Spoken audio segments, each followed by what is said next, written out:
Buen día, ¿cómo están? Acá Lara en otra edición del Noticiero, hoy más iluminada que nunca. Wow, no había notado que la luz cambiaba tanto. Bueno, voy a saludar a las personas que están del otro lado. Diego González, operando este programa. Nahuel Isela, nuestro productor. Y bueno, yo que ya sonó mi efecto. Hoy tenemos un programa muy completo y vamos a empezar hablando de economía. No se olviden que estamos todos los viernes de 10 a 12 por .0.tv. Espero haberlo dicho bien porque la verdad que no estoy del todo segura.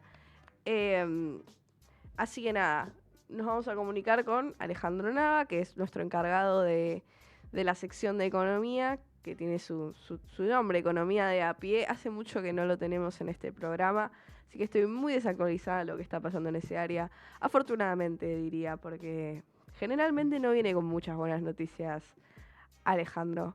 Pero ya veo que se está conectando del otro lado, así que eh, esperamos que se pueda conectar. Hola, Ale, ¿cómo estás? Tal? Buen día a toda la sentada del noticiero. Hoy arrancamos tempranito la mañana. Sí, tempranito, tempranito. Les decía que hacía mucho que no estaba esta sección en el noticiero. Es cierto, y no ha faltado información económica en estos días. Creo que es el eje del debate político, incluso esto en razón de tener un presidente que es economista, ¿no? Pero en esta semana hemos conocido que el presidente estuvo en Estados Unidos, en una universidad.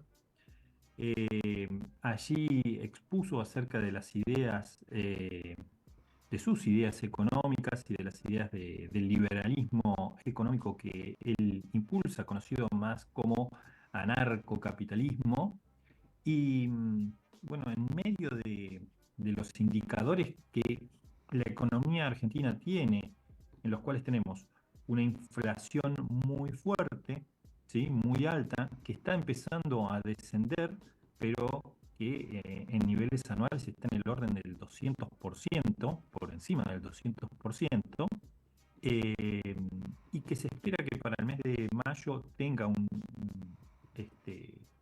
índice del 5%, 6% mensual, pero digamos, eso anualizado lleva a valores por encima del 50%, una inflación altísima para cualquier país del mundo, y en donde todavía no se nota, ¿sí?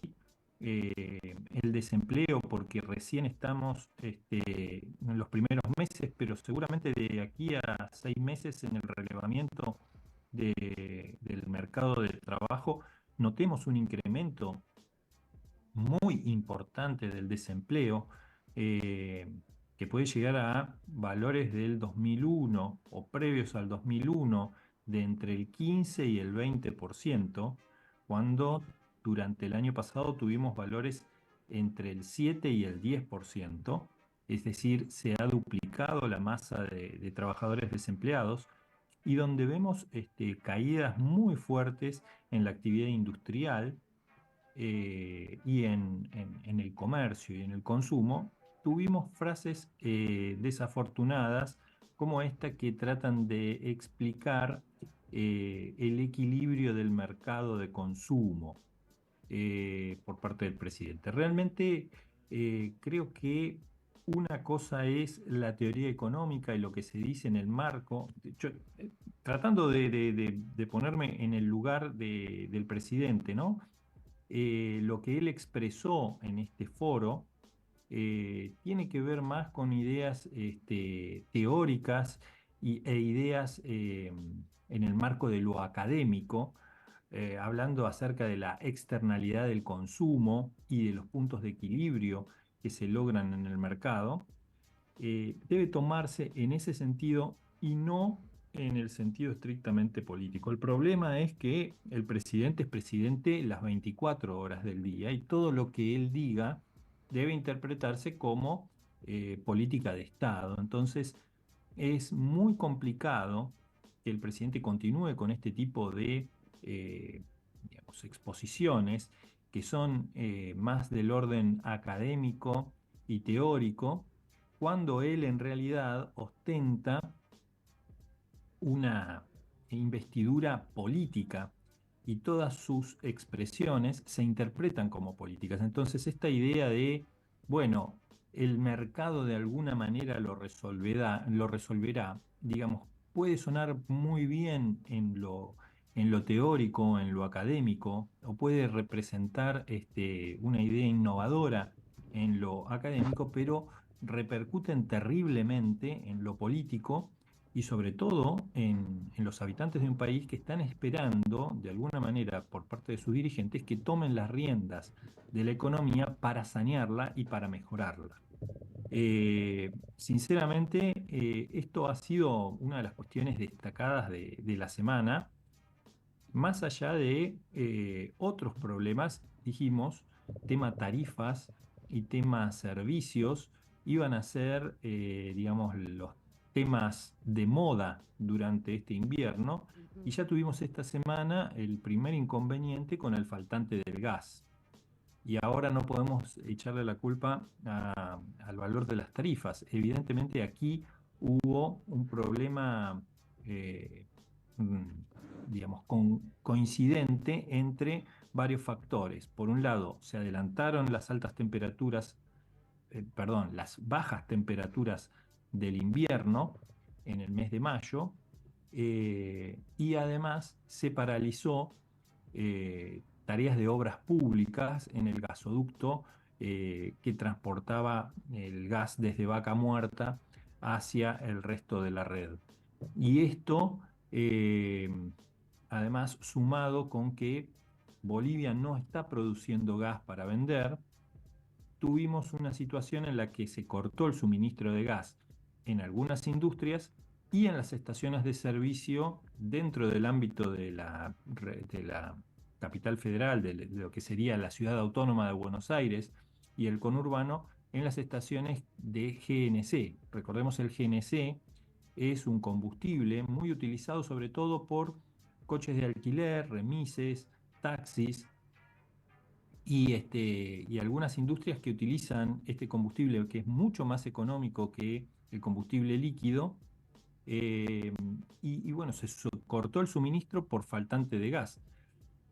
También se vivieron situaciones de angustia con el arribo de un buque petrolero brasilero con el que no se disponía de las cartas de crédito con los avales suficientes como para hacer la compra del gas natural licuado, que es lo que se compra en este tipo de operaciones para sanear la demanda de gas.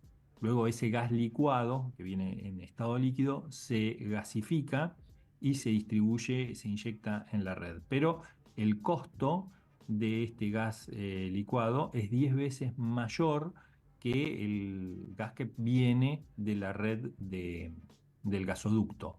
Así que también esto representa un costo importante en la economía, un golpe importante en la economía, y dado que tenemos un ministro de Economía al cual le cuesta romper el chanchito, según palabras de nuestro presidente, es un problema tener que gastar 10 veces más para sanear la demanda. Otro tema importante, tarifas de transporte público. Estamos conociendo que hay conflicto en el incremento de la tarifa del subterráneo, de la red de subterráneos. Hay varias interposiciones de pedidos de amparo para frenar las tarifas porque no se cumplen con las formalidades, pero lo que no está cumpliendo la empresa Metrovías fundamentalmente es con la descripción detallada de cuáles son los elementos integrantes de esa tarifa. Si la empresa Metrovías presenta un detalle de cómo se conforma la tarifa de subterráneos, la justicia no tendría nada que oponerlo, pero aquí es en donde comienzan los problemas. No se sabe a ciencia cierta cuáles son los costos que tiene la empresa Metrovías para llevar la tarifa a esos valores. Entonces ahí radica, digamos, las imposiciones de la justicia en tratar de frenar estos incrementos porque se consideran que hay valores ocultos o no se está difundiendo con claridad cuáles son los costos en que incurre la prestadora del servicio para justificar los aumentos de la tarifa. Recordemos, la idea, la intención es llevarla a 860 pesos para el mes de agosto. ¿Sí? Una locura. Eh, ¿Cómo? Una locura, muy elevado, 860 pesos. Sí, pero tengamos en cuenta que probablemente este ya sea el costo que está en el que está incurriendo Metrovías en la Ujú, actualidad, pero con aportes de los estados, tanto del gobierno de la ciudad como del gobierno nacional. Entonces, si tenemos una política de cortar los subsidios por parte de los entes gubernamentales, probablemente Metrovías lo que esté haciendo es recaudar ese mismo dinero por otra fuente. Lo que no queda claro, ¿sí? Es si realmente 860 pesos son una tarifa que proviene de los costos reales de la prestadora del servicio de Metrovías. ujú. Entonces, ahí radica el problema. Esto debiera ser muy transparente. Las tarifas no debieran ser una cuestión oculta, como por ahí sí lo puede ser el precio de un servicio común privado. Pero al ser este un servicio público, Metrovías lo que tiene que hacer es, en forma detallada, informar cuáles son los gastos en los que incurre para administrar el servicio y cómo se financia ese gasto. De ahí surge la tarifa. Evidentemente, esto no lo está cumpliendo y es por eso que hay tanto conflicto. Mm, Luego tenemos el tema de, bueno, nuestros ingresos pueden soportar ese nivel de tarifas. Bueno, ahí tenemos otra discusión, ¿sí? Mm. Pero en principio el costo de la tarifa tendría que ser claro y transparente. Si son 860 pesos, Metrovías este, no debería tener problemas en detallarlo. Al tener problemas en detallarlo es en donde surgen las suspicacias. Y por otro lado tenemos que nuestro bolsillo cada vez está más enflaquecido y eso tiene que ver con, bueno, con una política de Estado en la que se han liberado todos los precios de la economía y cada vez lo que destinamos al ahorro y al consumo es menor. Si a eso le sumamos el creciente desempleo, sí, la tarifa nos puede parecer elevadísima, y 860 pesos realmente es un número. Eh, Probablemente, como diga el presidente Milei en una universidad económica exponiendo, una externalidad del mercado sea comprar una bicicleta y utilizar la bicisenda. No lo sé. Al menos suena como una alternativa razonable, saludable, más que razonable.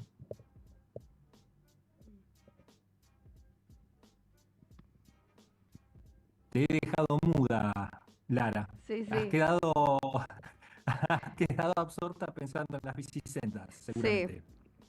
sí, la verdad que sí. Yo la verdad que nunca las usé. Están en mi casa, pero nunca nadie de mi familia utilizó esas bicicletas. Bueno, en las grandes ciudades, en las grandes urbes, es un medio de transporte muy habitual, es económico, pero además es muy ágil. Eh, Realmente la ciudad de Buenos Aires tiene mucha circulación de tránsito. Hay que restringir de alguna medida la utilización de vehículos particulares dentro de la ciudad en horarios laborales, en días hábiles. Eh, y la alternativa de la bicisenda es una alternativa plausible, Mm, pero no hay en ese sentido una política de Estado tendiente a favorecer ese tipo de medios de transporte.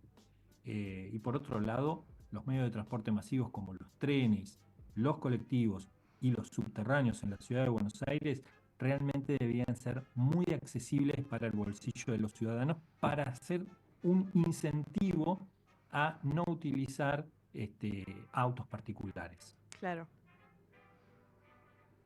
O sea, debe pensarse como una política integral, no solamente como un negocio. Buenísimo. Bueno, te tengo que despedir, Ale, porque ya viene otra parte del noticiero. Te agradecemos. Bueno, Esperamos volverte a tener la próxima semana con seguramente economía de tengamos. bolsillo. Economía de a pie, Sí, perdón, le erré el nombre. con la economía de a pie, con Sí. nuestros bolsillos están muy flacos, Lara. Sí, es por Nuestros eso, no bolsillos. puedo dejar de pensar en eso. Sí, no, es terrible, es una obsesión. Pero bueno, liberémonos de las materialidades. Viene el fin de semana. Bueno, sí, a descansar. Apagar las noticias un rato. Imaginarnos que vivimos en un mundo mucho mejor del que vivimos. Bueno, los Cortamos. saludo y los despido entonces hasta la semana próxima, Lara. Adiós. Bueno, pasamos de la depresión que genera esta columna de economía en todos nosotros para pasar a algo un poco más lúdico, un poco más divertido, ¿no? Algo del disfrute que tiene esta vida, que puede ser para algunas personas el deporte. Así que tenemos a Samuel Córdoba en el estudio. Hola Samu, ¿cómo Hola, estás? buen día, ¿cómo está? Contanos qué tenés preparado para hoy. Bueno, esta semana hubo definiciones en las competencias internacionales, tanto en Libertadores como en Sudamericana. Ayer mismo terminó la fase de grupos de la Copa Libertadores con River, que ganó 2-0 a Deportivo Táchira y se quedó como primero del grupo H, y además también quedó como clasificado como mejor primero en la fase de grupos, el mejor de los 16 equipos clasificados a octavos de final. El equipo de Michelis, que con esto permitirá definir de local en todas las llaves siguientes, tanto ahora en octavos, si clasifica a cuartos, semifinal y bueno, hasta la final, que posiblemente se juegue en el Estadio Monumental también. River tiene ese plus. River jugó un buen partido, muy superior al equipo venezolano, que también el equipo venezolano terminó último del grupo H con solamente un punto. Y bueno, River cerró de manera invicta, un resultado que nunca lo había logrado ni siquiera con Gallardo. River, que es raro esto, porque River viene, los hinchas vienen quejándose mucho del presente del equipo, pero aún así le alcanzó para quedar primero del grupo y ser el mejor clasificado. Quien también clasificó ayer a los octavos de final de la Copa Libertadores fue San Lorenzo, que empató 0-0 con Palmeiras y quedó segundo del grupo F. Un San Lorenzo que tuvo una gran remontada en las últimas fechas, porque hasta la tercera estaba quedando afuera, solamente tenía un punto, y a partir de la cuarta fecha empezó a sumar triunfos. Ayer sumó un empate que lo posicionó como segundo, y además la clasificación a los octavos de final. Jugó un partido bastante bueno, porque Palmeiras tiene uno de los mejores planteles de Sudamérica, viene de ser campeón en los últimos años también, y era un rival muy difícil y tenía que por lo menos sumar un punto para no quedar complicado, ya que Independiente del Valle y Liverpool de Uruguay también estaban en la pelea.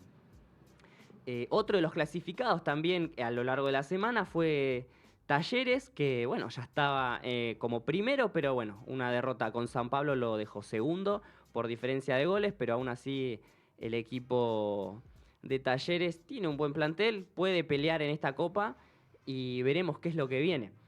Quien quedó afuera, lamentablemente, fue Rosario Central, perdió 2-1 con Peñarol. Central necesitaba sí o sí de un triunfo en Uruguay, pero el equipo uruguayo empezó ganando 1-0, lo empató Central con gol de Agustín Módica y lo terminó liquidando Leandro Rodríguez, quien anotó un doblete y dejó afuera al equipo canalla de la Copa Libertadores. Pero aún así todavía le queda la Copa Sudamericana, ya que salió tercero.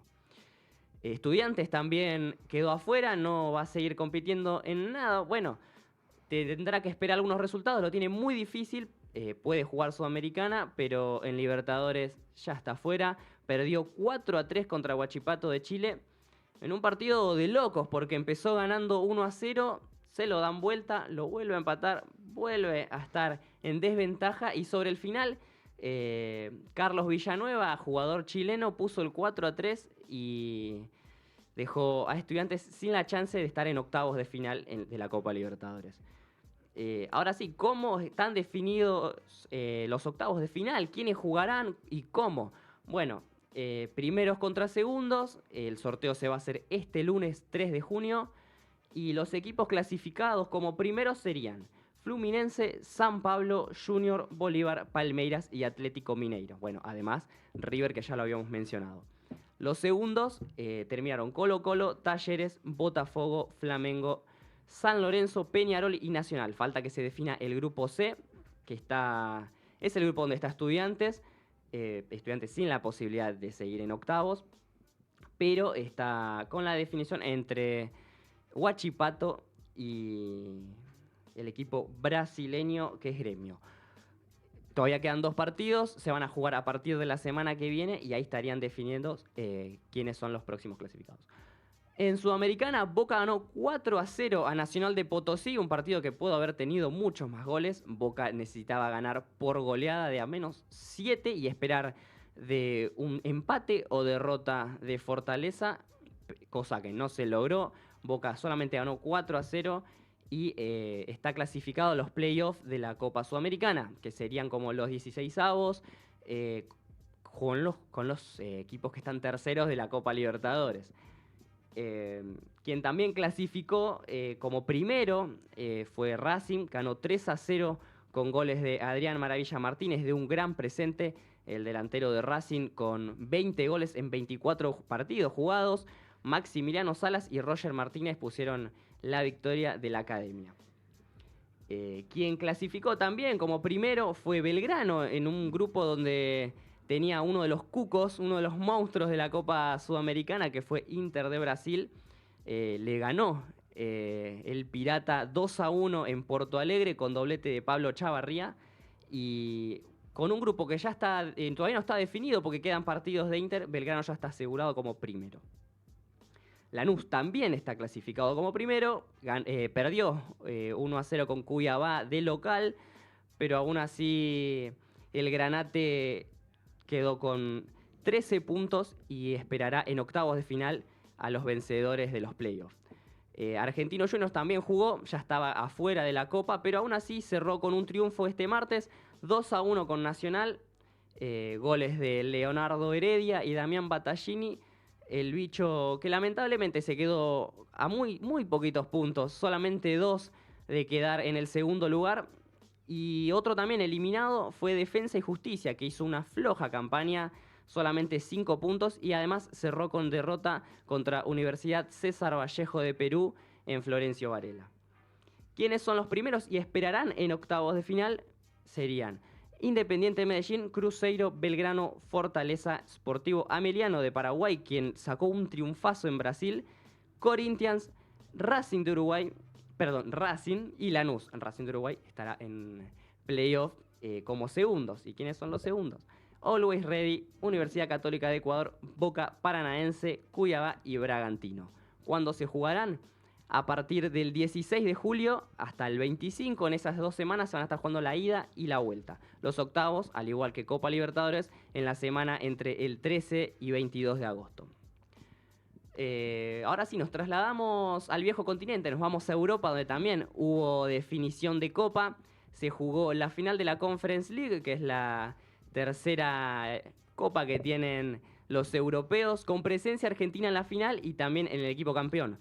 Olympiacos de Grecia ganó 1-0 a Fiorentina. Santiago Gese y Francisco Ortega disputaron el equipo titular de los griegos, mientras que Martínez Cuarta, Nicolás González y Lucas Beltrán jugaron para el equipo italiano, que se quedó otra vez muy cerca de levantar el título de Conference League. El año pasado perdió contra West Ham de Inglaterra y otra vez vuelven a perder una final. Mañana tendremos uno de los partidos más importantes de la temporada, ya que se jugará la final de la UEFA Champions League. Real Madrid jugará contra Borussia Dortmund. Real Madrid en busca de la 15ª orejona. Dortmund buscará la segunda final en los últimos 10 años, en lo que para mí va a ser un partidazo, ya que Ambos vienen demostrando mucho en esta Copa. Real Madrid ya acostumbrado a estas instancias, viene a dejar afuera a Bayern Múnich, a Manchester City. Dortmund podría decir que es una de las revelaciones, pero también dejó afuera muchos pesos pesados como al PSG, Atlético Madrid, Milan, Newcastle en grupos, y seguramente nos entreguen un gran espectáculo. Y ahora sí, ¿qué es lo que se viene en el fútbol argentino?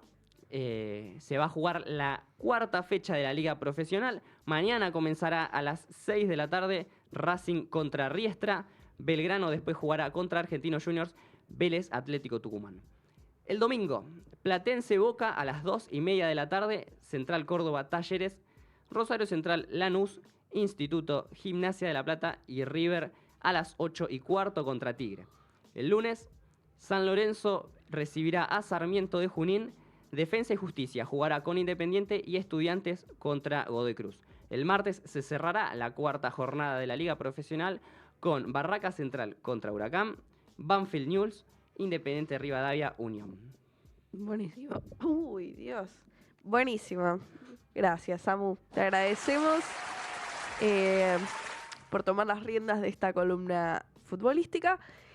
Y yo ahora me voy a despedir de ustedes, pero no se vayan porque volveremos con más noticiero. Tenemos unas noticias, unos audios con nuestros queridos integrantes del noticiero y una canción. Así que quédense escuchando que ya volvemos.